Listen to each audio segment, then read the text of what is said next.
हाल ही में honourable supreme court के सब कास्ट कैटेगराइजेशन के जजमेंट के ऊपर आप लोगों से 2 मिनट बात करना चाहूंगा, जिसके संबंध में आदरणीय बहन कुमारी मायावती जी ने भी अभी कुछ ही दिन पहले प्रेस कॉन्फ्रेंस कर हम सबको उसके बारे में अवगत कराने का काम किया था। साथियों, ये जो सब कास्ट कैटेगराइजेशन का जजमेंट अभी पास हुआ है सुप्रीम कोर्ट जी से, तो इसका मतलब क्या है मैं आपको मूल्य में बताता हूं। साथियों, ये जो ऑर्डर पास हुआ है इसके तहत राज्य की सरकारों को पूरी ताकत दे दी गई है, जिसके तहत वो SC/ST कास्ट के अंदर जो रिजर्वेशन की सुविधा है उसको अपनी मनमर्जी से किसी भी जाति को निकालकर हटा सकती है और किसी भी जाति को उस SC/ST में रिजर्वेशन देने की ताकत रखती है।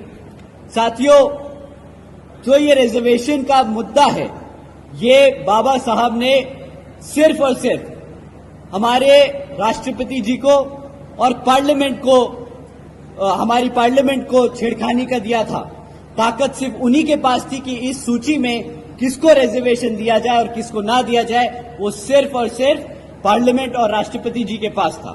परंतु ये जजमेंट के तहत ये अब ताकत उठाकर राज्य की सरकारों को दे दी गई है। अब इससे आपका क्या नुकसान है साथियों?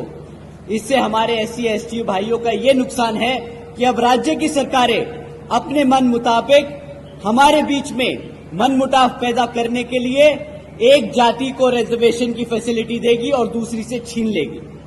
साथियों, ये राजनीतिक टूल बन जाएगा, ये वोट बैंक का टूल बन जाएगा, ना कि जिस शिद्दत से, जिस कारण से ये रिजर्वेशन की फैसिलिटी दिलाई गई थी हमारे समाज को, ये उससे हटकर आज एक राजनीतिक टूल बनकर रह जाएगा।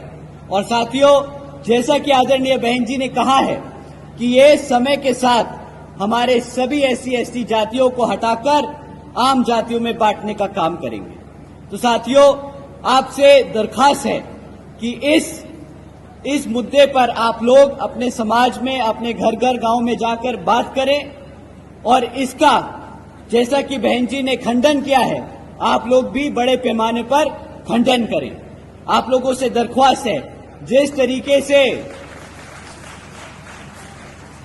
तरीके से अंग्रेजों ने भारत को बांटा था, उसी तरीके से ये कांग्रेस और भाजपा की सरकारें हमारे SC/ST समाज को बांटने का काम करेंगी।